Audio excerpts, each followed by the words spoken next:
dolazi nam vrijeme sadnje bijelog i crvenog luka za rani uzgoj. Kao i za ostale povrtlarske kulture, i kod njih postoji mnoštvo bolesti i štetnika koje ih napadaju i uništavaju. Osim obrade i pripreme zemljišta, potrebno je pripremiti i sadni materijal. Pored toga što se luk odlikuje brzim klijanjem i rastom, on je također izložen napadu štetnika i pojavi raznih oboljenja. Kako bi se spriječila pojava zaraze, kao i propadanje mladih biljaka, neophodno je obaviti dezinfekciju sadnog materijala. Danas govorimo o tome kako aktivirati lukovice i postići da ujednačeno niknu, koju otopinu koristiti protiv lukove muhe. Na našem kanalu potražite mnoštvo zanimljivih tema koje prate sve važne korake u uspješnoj proizvodnji voća i povrća. Naš rad podržite sa lajkom, ostavite nam komentar o načinu koji vi koristite za uzgoj biljaka. Zbog svih već pomenutih razloga najbolje je tretirati lukovice prije sadnje. Najčešća oboljenja ovog omiljenog povrća su plamenjača, hrđa, trulež, a od štetnika broj 1 je lukova muha. Kako bi osigurali ujednačeno nicanje, lukovice je potrebno pripremiti i namočiti da se aktiviraju. Prije sadnje potreban je odabir i termička obrada. Obavite vizualni pregled i odstranite sve one lukovice koje su oštećene, suviše male, lomljive, sa nekim simptomima bolesti, deformisane. One ne smiju biti smežurane jer se luk hrani hranjivim tvarima iz glavice prije nego što se dobro ukorijeni i niknu listovi koji vrše fotosintezu. Dobro je sortirati ih po veličini. Naime, ako su različite veličine, dolazi do neujednačenog klijanja i rasta, što za sobom povlači zahtjevniju brigu oko usjeva. Ako lukovice imaju gornji sloj takav da se može oljuštiti, to i učinite, da vidite u kakvom su stanju ispod tog suhog sloja. Postupak zagrijavanja lukovica može se izvesti posebno ili kada radite namakanje. Samo zagrijavanje je najbolje obaviti 2 do 3 sedmice prije sadnje.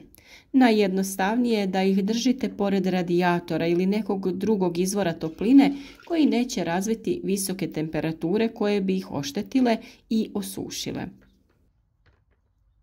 No brzi postupak zagrijavanja je kada se one potope u toplu vodu, čija je temperatura od 40 do 50 stepeni Celzijusa i to se radi u vremenu od 2 do 3 sata. Može se kombinirati sa postupkom namakanja. Postoje različite tehnike namakanja luka. Osnovna je da se on namače od pola do 2 sata u vodi čija je temperatura na plus 30 stepeni Celzijusa. S ovim postupkom može se kombinirati brzo namakanje i tada je temperatura vode od 40 do 50 stepeni Celzijusa. Ona ne smije biti veća jer ćete tako skuhati lukovice. Posudu u koju ste stavili lukovice na namakanje možete umotati kako bi voda što duže bila topla. Ovako tretirane lukovice odmah se sade ili ih prosušimo na sobnoj temperaturi kako bi ih sačuvali do trenutka sadnje. Drugi način namakanja je u slanoj otopini. Tako istovremeno namačemo lukovice i štitimo ih od napada štetnika, prvenstveno lukove muhe. Otopina se priprema tako što u 1 litru tople vode na toj temperaturi između 40 i 50 stepeni Celzijusa dodamo 1 kašiku soli i sve dobro izmiješamo. U toj otopini potopljene lukovice držimo najviše pola sata. Kako bi poboljšali djelovanje, sadni materijal je dobro barem 2 sata potopiti u vodu prije potapanja u slanu otopinu.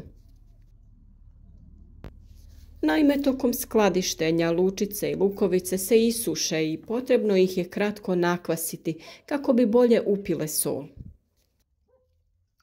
Poslije 2 sata natapanja u toj običnoj vodi ide njihovo potapanje u slanu otopinu. Nakon toga trebalo bi ih 3 do 4 puta isprati u čistoj vodi. Za dezinfekciju može poslužiti i morska ili kuhinska sol. Otopina soli može pomoći u zaštiti sadnog materijala od štetnika, posebno efikasan pokazao se u slučaju lukove muhe, tripsa, grinja i nematoda.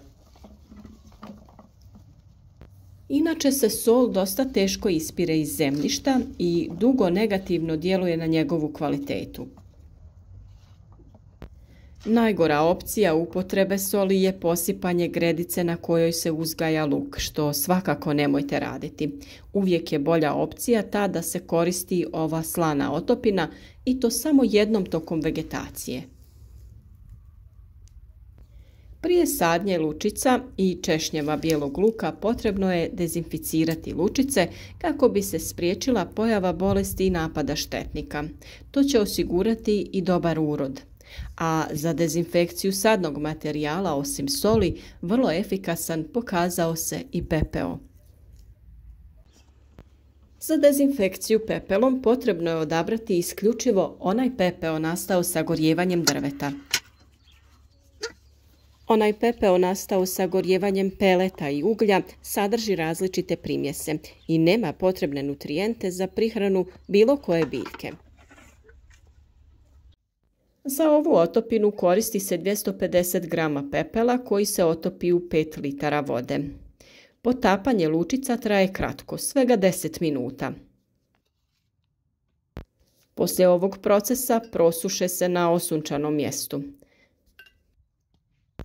Kada su tretirane na ovaj način, biti će dezinficirane. Pepeo će djelovati kao stimulans rasta, tako da će biti obogaćene i mineralima iz pepela. Kako bi sebi olakšali postupak dezinfekcije ili namakanja, lučice je lakše staviti u mrežaste vrećice, tako ćete ih na lakši način vaditi i ispirati. O sastavu i dobrobitima pepela smo već dosta govorili, a kod uzgoja luka ističe se to kako djeluje na uzgoj luka, njegovu kvalitetu, zdravlje glavica i ukupne prinose. Pepeo je za luk odličan dodatak zahvaljujući svom sastavu. Sadrži mnogo minerala i drugih korisnih tvari. Možemo ga koristiti za dezinfekciju zemljišta kao hranjivo, insekticid i fungicid. On poboljšava strukturu i karakteristike zemljišta, pomaže kod razgradnje organskih tvari te uništava uzročnike truleži glavice luka. Možemo ga koristiti na različite načine, ali ne više od 2 do 3 puta tokom vegetacije.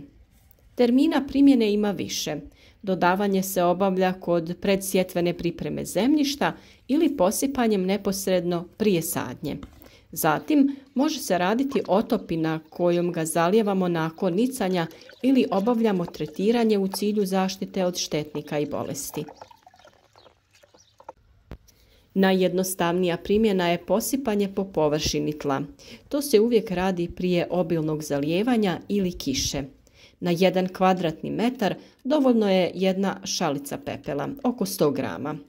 Prije sadnje može se posuti po pripremljenoj gredici i ravnomjerno rasporediti. Potrebno je nakon toga zemlju dobro izmiješati kako bi se pepeo što bolje aktivirao nakon zalijevanja. Još jedna mogućnost jeste da pripremite otopinu za zalijevanje. Za pripremu ove otopine potrebno je 250 grama pepela koji se otope u 10 litara vode.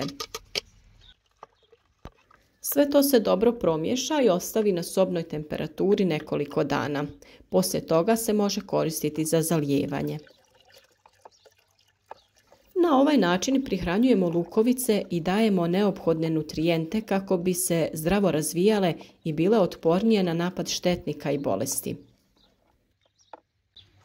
Ovo je vrlo važno u posljednjoj fazi prihrane prije berbe, kada je luku neophodan fosfor i kalij koje možemo da damo sa otopinom pepela. Vrlo je važno i odraditi pravilno ovu pripremu sadnog materijala kako bi cjelokupni uzgoj bio što uspješniji.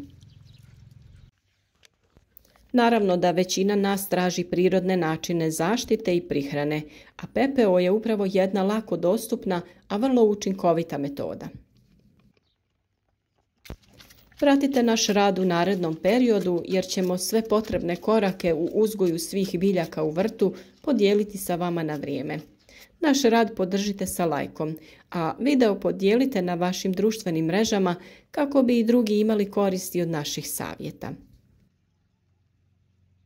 Na našem kanalu potražite mnoštvo zanimljivih tema i odlučite se na uzgoj biljaka za vlastite potrebe kako bi mislili na svoje zdravlje.